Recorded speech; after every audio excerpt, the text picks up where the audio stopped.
Welcome back to Phoenix Forge. Thanks for joining us again today for another essential skills lesson. Now, today, by much request, we are going to be covering how to make a nail header.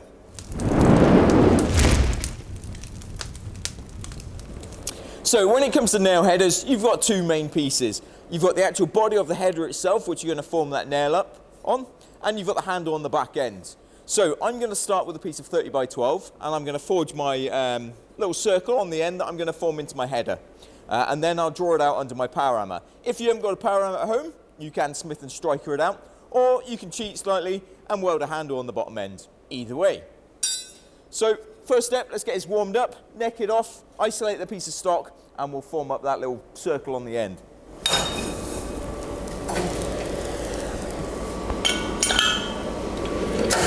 Okay, so let's isolate that stock.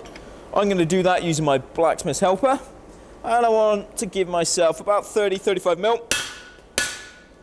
Couple of blows on the top, turn it over. Couple on the bottom. Now if I'm using one of these, I work from both sides because inevitably you end up cutting in deeper on that top edge. Right, there we go. There's my bit of stock isolated. Now what I'm going to do next is I'm going to forge a taper behind just to move some of that material out of the way to make it easier to form up my little circle on the end. Okay, so angle it up, hammer down at an angle as well. I'm just taking these shoulders off. And flip it over.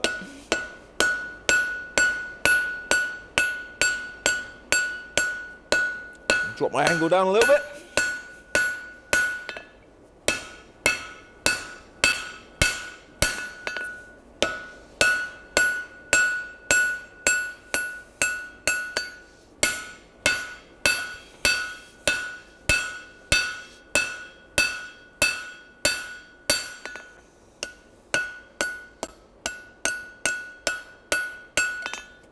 There we go. So my piece of stock is now isolated. I can now nicely come in and I'm not worrying about mashing up the stuff behind it. Okay, so nice and hot on my corners. Coming in top and bottom. Flip it around. Flip it around. Good. Now I need to flatten that off.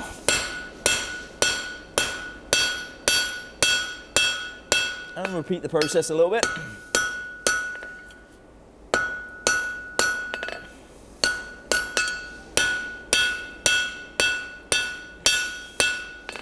As always, when rounding up, we have to go from square to octagon, octagon to a hexadecagon, and from hexadecagon to round. So now that I've got my octagon on there, I can tilt it up, take the next lot of corners off, do the same on the other side. You need to be careful when you're doing it on the end that you don't cut in too far and chop the end off. So I'm just going to round that up a little more.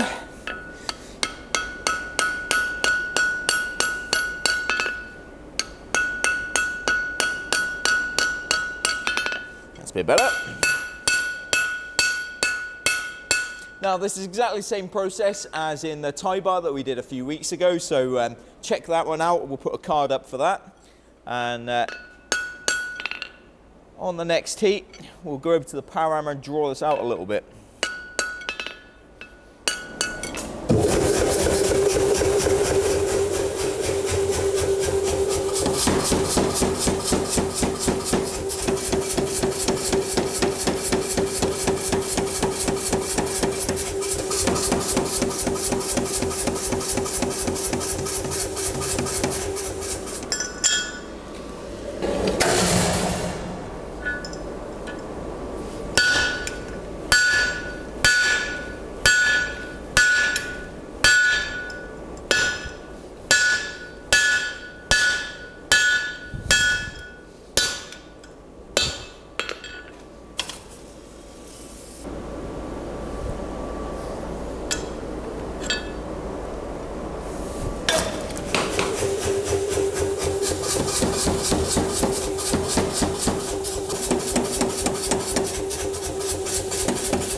Now I've drawn this out to length and I want to to hang it up somehow when I'm done with my tool. Always useful to do. So what I'm going to do is forge myself a little ring. If you want to check out that process and get coached through it, check out the video on the set eye hook because it's exactly the same. So let's warm this up and get on with it. Okay.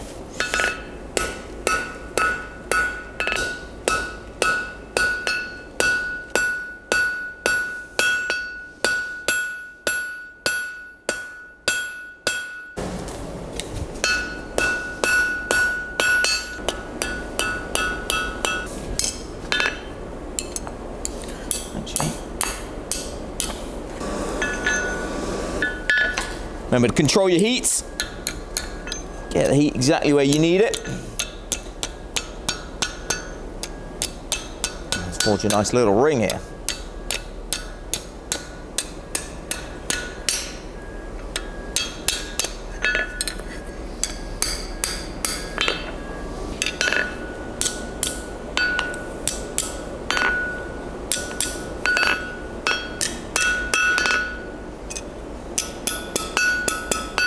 There we go, nice little ring on the back end to hang it up with.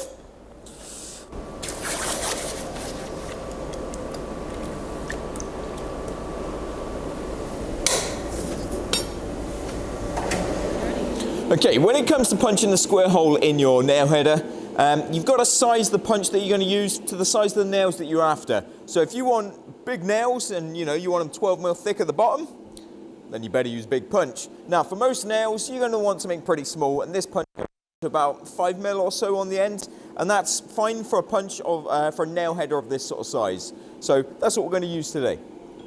Okay, so what I'm going to do is I'm going to take my sharp punch, try and get it nice and central on my little boss here.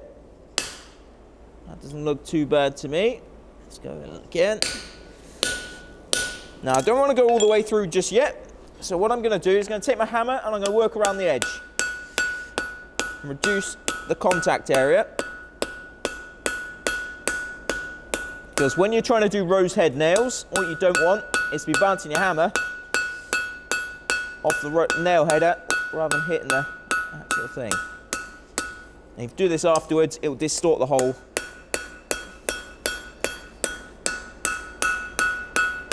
So the next thing I need to do is to put a little line. I like a little cross on my nail header. So just with a hot chisel. It doesn't need to be very big. I don't want it to get in the way. There we are. It just means that when I'm actually forming up my nail, if the head slightly goes off to one side, I can tell where the hole is underneath and I can correct it. So that really does help when you're forming it up. Okay, so now we can go back to punching and we can go a bit deeper. Right, that's good for me. Flip this over, go from the other side.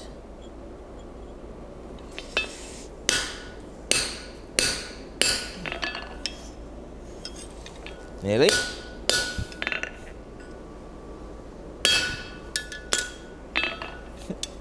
Close but no cigar. Remember, keep your punch nice and cool. Downside of small punches is they warm up really quick and then you'll get your slug stuck.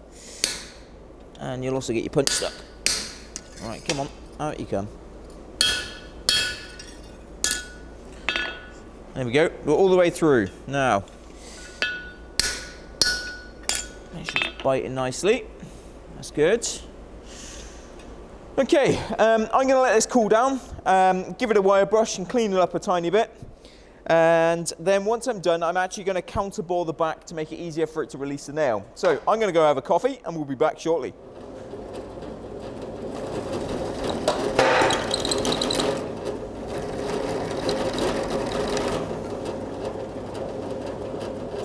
There we go. So I've gone in about halfway, and it just means there's less of the actual header biting into the nail itself. So let's go put it to the test and see what it can do. So forging nails, nice easy process. When we got a new header, we'll put it to the test, see what it can do. So I do need a hot cut hardy, bit of 8mm round should do the job, and my hammer. Let's get this warmed up. Okay, nice and hot. Nice sharp little square taper.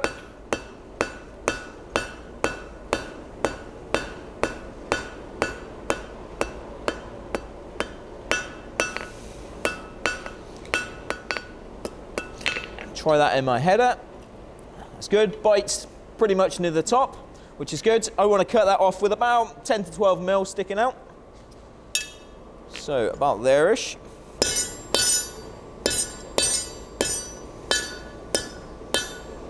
Now I like to cut through about 3/4 of the way. I'm going to stick that back in the fire, get a nice high heat. I can snap it off in my header and forge the head. Into the header. Oh, I left a bit too much metal. Never mind, it'll work. Snap it off. Over the Pritchell. Whoa, hit the Bosch.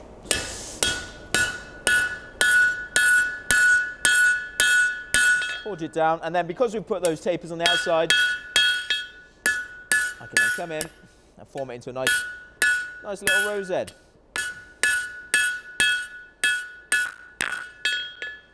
Tap it on the anvil. There we are, one hand forged nail. Nice and easy. Now, if we're absolutely going for it, you should be able to do a nail in one heat, so let's give it a go.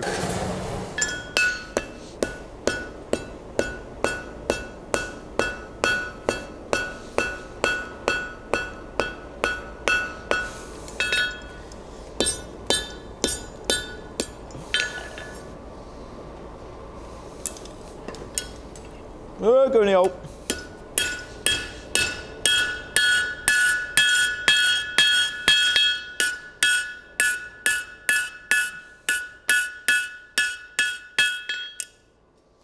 Happy days.